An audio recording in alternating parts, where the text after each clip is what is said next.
नमस्कार दोस्तों, I point में आपका स्वागत है। मैं उत्कर्ष सिंह। आज हम सीए के अगले चरण में बात करेंगे लैंगिक अंतराल और न्यायपालिका में संवेदनीकरण पर।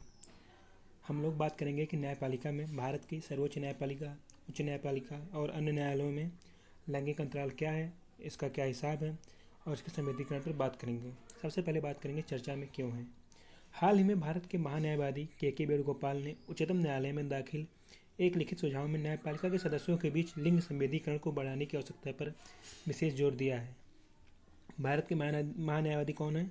के वेणुगोपाल। के वेणुगोपाल भारत के महान्यायवादी हैं। तो इन्होंने उच्चतम न्यायालय में एक लिखित सुझाव में न्यायपालिका के सदस्यों के बीच लिंग संवेदीकरण को बढ़ाने की आवश्यकता पर विशेष जोर दिया है। इन्होंने उच्चतम न्यायालय में लंबे समय से महिला न्यायाधीशों की संख्या में बनी हुई कमी को भी रेखांकित किया है। के वेणुगोपाल जी ने भारत के उच्चतम न्यायालय और उच्चतम न्यायालय में महिला न्यायाधीशों की संख्या में बनी हुई कमी पर बात की है और इस पर मुख्य रूप से रेखांकित किया है, क्योंकि महिला न्यायाधीशों की संख्या एकदम कम है सुप्रीम कोर्ट में और हाई कोर्ट में। अब चर्चा करते हैं इसके प्रमुख बिंदु की। इसकी पृष्ठभूमि क्या है। उच्चतम न्यायालय ने यौन अपराधियों के लिए जमानत की शर्तें निर्धारित करते हुए महान्यायवादी और अन्य लोगों से पीड़ितों के प्रति लिंग संवेदनशीलता में सुधार के तरीकों पर अपनी सिफारिशें प्रस्तुत करने को कहा था। सुप्रीम कोर्ट ने जो यौन अपराधी होते हैं, जो रेप के विक्टिम होते हैं, इनके लिए जमानत की शर्तें निर्धारित करते हुए महान्यायवादी और अन्य लोगों से पीड़ितों के प्रति, जो पीड़ित हैं, इनके प्रति लिंग संवेदनशीलता में सुधार के तरीकों पर अपनी सिफारिशें प्रस्तुत करने को कहा था। गौरतलब है कि उच्चतम न्यायालय की पीठ ने ऐसे यौन अपराध के अपराधी जो आगे चलकर पीड़ितों का और अधिक उत्पीड़न करते हैं के लिए न्यायालयों द्वारा जमानत की शर्तों के निर्धारण के संदर्भ में विचार आमंत्रित किए थे। उच्चतम न्यायालय ने मुख्य रूप से ऐसे यौन अपराधियों को जो आगे चलकर पीड़िता को और अधिक प्रताड़ित करते हैं, उनके लिए न्यायालय द्वारा जमानत की शर्तों के निर्धारण के संदर्भ में विचार आमंत्रित किया था। हाल ही में मध्य प्रदेश उच्च न्यायालय ने यौन अपराध के आरोपी एक व्यक्ति को जमानत की शर्त के रूप में पीड़ित से हाल ही में मध्य प्रदेश उच्च न्यायालय ने यौन अपराध के आरोपी एक व्यक्ति को जमानत इस शर्त पे दी कि वह पीड़िता से राखी बनवा ले, मतलब पीड़िता को अपना बहन बना ले। अब बात करते हैं न्यायपालिका में लैंगिक अंतराल पर डेटा पर। वर्तमान में उच्चतम न्यायालय में मात्र 2 महिला न्यायाधीश हैं। सुप्रीम कोर्ट के 31 न्यायाधीशों में मात्र 2 महिला न्यायाधीश हैं, जबकि उच्चतम न्यायालय में न्यायाधीश के पदों के लिए 34 सीटें आरक्षित हैं। इसके अलावा भारत के मुख्य न्यायाधीश के पद पर आज तक किसी भी महिला न्यायाधीश को नियुक्त नहीं किया गया है। भारत के सुप्रीम कोर्ट में महिला न्यायाधीशों का यह हाल है कि इनकी संख्या सिर्फ 2 है। 34 सीटें आरक्षित हैं। मौजूदा 31 न्यायाधीशों में सिर्फ 2 महिला न्यायाधीश हैं और जो मुख्य न्यायाधीश, जो सुप्रीम कोर्ट का सुप्रीम न्यायाधीश, अभी तक कभी कोई महिला नहीं हुआ है। देश के उच्चतम न्यायालय और सभी न्यायालयों में निर्धारित 1113 की क्षमता के विपरीत केवल 80 महिला न्यायाधीश ही कार्यरत हैं। भारत में 80 महिला न्यायाधीश, उच्चतम न्यायालय और सभी राज्य उच्च न्यायालयों में 1113 पदों में सिर्फ 80 महिला न्यायाधीश कार्यरत हैं। इन 80 महिला न्यायाधीशों में से उच्चतम न्यायालय में मात्र 2 और अन्य देश के विभिन्न उच्च न्यायालयों में कार्यरत हैं। यह संख्या कुल न्यायाधीशों की मात्र 7.2% ही है। 80 महिला न्यायाधीशों में मात्र 2 सुप्रीम कोर्ट में और बाकी अन्य उच्च न्यायालयों में कार्यरत हैं, जो कि कुल न्यायाधीशों की 7.2% ही है। देश के 26 न्यायालयों, उच्च न्यायालय सहित के डेटा के अध्ययन से पता चलता है कि देश में सबसे अधिक महिला न्यायाधीशों की संख्या हरियाणा और पंजाब उच्च न्यायालय कुल 85 न्यायाधीशों में से 11 महिला न्यायाधीश में है। इसके बाद मद्रास उच्च न्यायालय दूसरे स्थान पर है, जहां कुल 75 में से 9 महिला न्यायाधीश हैं। दिल्ली और महाराष्ट्र उच्च न्यायालय में 8 महिला न्यायाधीश हैं। भारत में सबसे अधिक लिंगानुपात, मतलब महिला और पुरुष के बीच का अंतर, हरियाणा में है। वहाँ पर सबसे अधिक लिंगानुपात मतलब कह सकते हैं कि वहाँ पर 1000 पुरुषों में बहुत कम महिलाएं हैं। तो भारत में अगर इस हिसाब से देखा जाए तो सबसे कम लिंगानुपात हरियाणा में है, मतलब पुरुषों और महिलाओं के बीच का अंतर सबसे ज़्यादा हरियाणा में है। लेकिन वहाँ पर अभी भारत के उच्च न्यायालयों में सबसे अधिक महिलाएं हैं। उसके बाद आता है नंबर मद्रास उच्च न्यायालय का, जहाँ पर 75 में से 9 महिला न्यायाधीश हैं।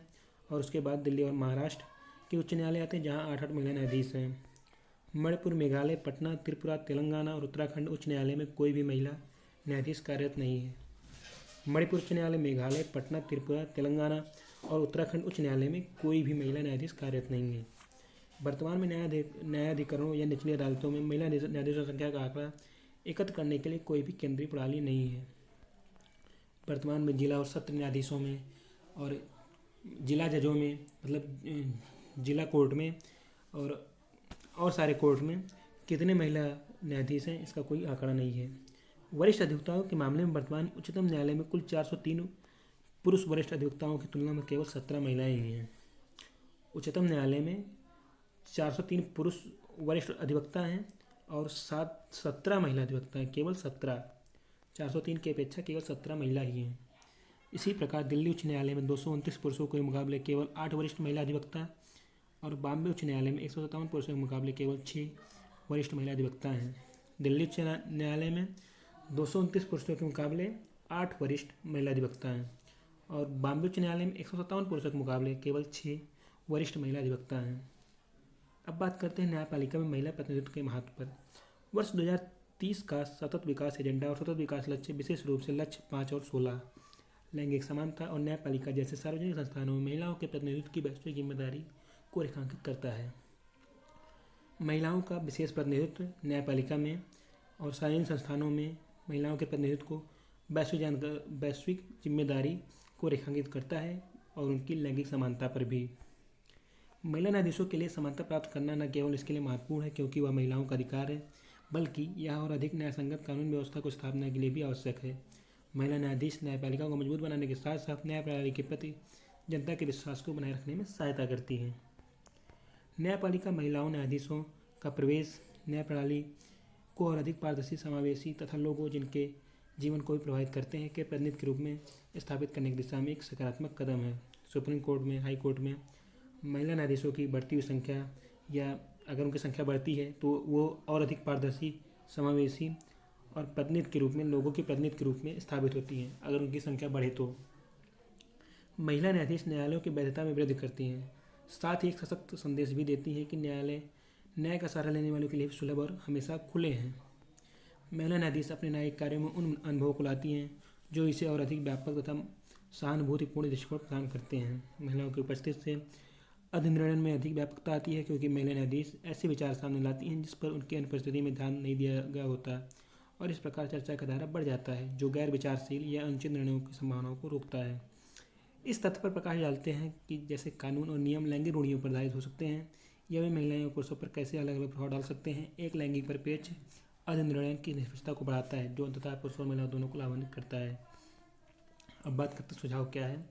न्यायालय को यह स्पष्ट करना चाहिए कि इस तरह की टिप्पणी मध्य प्रदेश उच्च न्यायालय का मुद्दा पूर्णतः अस्वीकार है और यह पीड़ित संपूर्ण समाज के व्यापक पैमाने पर नुकसान पहुंचा सकती है। न्यायालय को यह स्पष्ट करना चाहिए कि जो कि मध्य प्रदेश उच्च न्यायालय ने कहा, यह पूर्णतः अस्वीकार है, यह पीड़ित और संपूर्ण समाज को व्यापक पैमाने पर नुकसान पहुंचा सकता है। आवश्यक है कि न्यायालयों द्वारा जारी किए जाने वाले आदेश कुछ निश्चित न्यायिक मानकों के अनुरूप ही हों। साथ ही यह सुनिश्चित किया जाना आवश्यक है कि भविष्य में इस प्रकार टिप्पणियां न की जाएं। सर्वोच्च न्यायालय को निचली अदालतों और न्यायाधिकरणों में महिला न्यायाधीशों के आंकड़ों के संग्रह संबंधी दिशा निर्देश देने चाहिए। साथ ही विभिन्न उच्च न्यायालयों में भी वरिष्ठ अधिवक्ताओं से संबंधित डेटा भी एकत्र किए जाने चाहिए। सर्वोच्च न्यायालय को चाहिए कि वो उनसे जो जितनी निचली अदालतें और न्यायाधिकरण हैं, इनमें महिला न्यायाधीशों की संख्या को गिना जाना चाहिए। इससे संबंधित डेटा पर दिशा निर्देश देना चाहिए और साथ ही महिला वरिष्ठ अधिवक्ताओं की संबंधित संख्या में भी डेटा एकत्रित किया जाना चाहिए। न्यायपालिका के सभी स्तरों पर महिलाओं का अधिक से अधिक प्रतिनिधित्व सुनिश्चित किया जाना चाहिए, जिसमें सर्वोच्च न्यायालय भी शामिल है और यदि संभव हो सके तो यह पहल की शुरुआत भी सर्वोच्च न्यायालय से ही की जानी चाहिए। न्यायपालिका के सभी स्तरों पर, जिला, राज्य और सुप्रीम, सभी स्तरों पर महिलाओं का अधिक से अधिक प्रतिनिधित्व सुनिश्चित किया जाना चाहिए और इसकी शुरुआत सुप्रीम कोर्ट से ही किया जाना चाहिए। सर्वोच्च न्यायालय के न्यायाधीशों की नियुक्ति राष्ट्रपति द्वारा की जाती है। भारत के मुख्य न्यायाधीश CJI की नियुक्ति राष्ट्रपति द्वारा सर्वोच्च न्यायालय और उच्च न्यायालय के ऐसे न्यायाधीशों के साथ परामर्श के बाद नियुक्त किया जाता है जो वरिष्ठ हों अथवा जिन्हें राष्ट्रपति द्वारा आवश्यक समझा जाए। भारत में सुप्रीम कोर्ट के न्यायाधीशों की नियुक्ति राष्ट्रपति द्वारा की जाती है। किसके द्वारा की जाती है? राष्ट्रपति द्वारा की जाती है। तो भारत के मुख्य न्यायाधीश जो CJI होते हैं, चीफ जस्टिस ऑफ इंडिया होते हैं, इनकी नियुक्ति राष्ट्रपति सर्वोच्च न्यायालय और उच्च न्यायालय के वरिष्ठ न्यायाधीशों से परामर्श के बाद करता है और उनमें जो सबसे वरिष्ठ होते हैं परामर्श लेता है, उसके बाद उस पर चर्चा करता है। जो सबसे वरिष्ठ हों और जिन्हें राष्ट्रपति आवश्यक समझता है उसे CJI नियुक्त करता है, चीफ जस्टिस ऑफ इंडिया। अन्य न्यायाधीशों को राष्ट्रपति द्वारा मुख्य न्यायाधीश और सर्वोच्च न्यायालय और उच्च न्यायालय के ऐसे न्यायाधीशों के साथ परामर्श के बाद नियुक्त किया जाता है जो वरिष्ठ हों अथवा जिन्हें राष्ट्रपति द्वारा आवश्यक समझा जाए। ध्यातव्य है कि CJI के अलावा अन्य किसी भी न्यायाधीश की नियुक्ति हेतु राष्ट्रपति के लिए CJI के साथ परामर्श करना बाध्यकारी है। जैसे CJI की बात तो हो गई कि इसकी नियुक्ति राष्ट्रपति, अन्य वरिष्ठ न्यायाधीशों से बात करके करता है, परामर्श से करता है। और सुप्रीम कोर्ट के बाकी 30 न्यायाधीशों की नियुक्ति भी राष्ट्रपति मुख्य न्यायाधीश और अन्य वरिष्ठ न्यायाधीशों से परामर्श के बाद ही करता है। और CJI जिसके परामर्श देता है उसके लिए राष्ट्रपति द्वारा बाध्यकारी होती है कि इसे न्यायाधीश चुना जाए।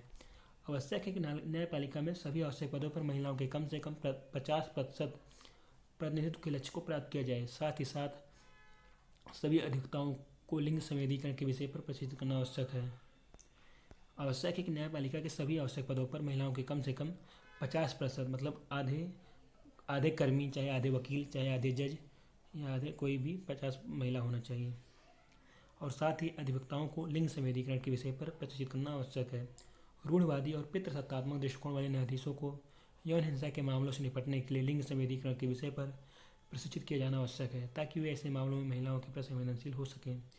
जो न्यायाधीश रूढ़िवादी होते हैं और पितृसत्तात्मक समाज समझते हैं, जहाँ जो महिलाओं को नीचा समझते हैं पुरुष की अपेक्षा, उन न्यायाधीशों को यौन हिंसा के मामलों में निपटने के लिए लिंग संवेदीकरण के विषय पर प्रशिक्षित किया जाना आवश्यक है, ताकि वो महिलाओं के लिए संवेदनशील हो सकें। अब बात करते हैं आगे की राय पर। मध्य प्रदेश उच्च न्यायालय का आदेश और इसी तरह के अन्य उदाहरण स्पष्ट करते हैं कि न्यायालयों को तत्काल हस्तक्षेप करने की आवश्यकता है।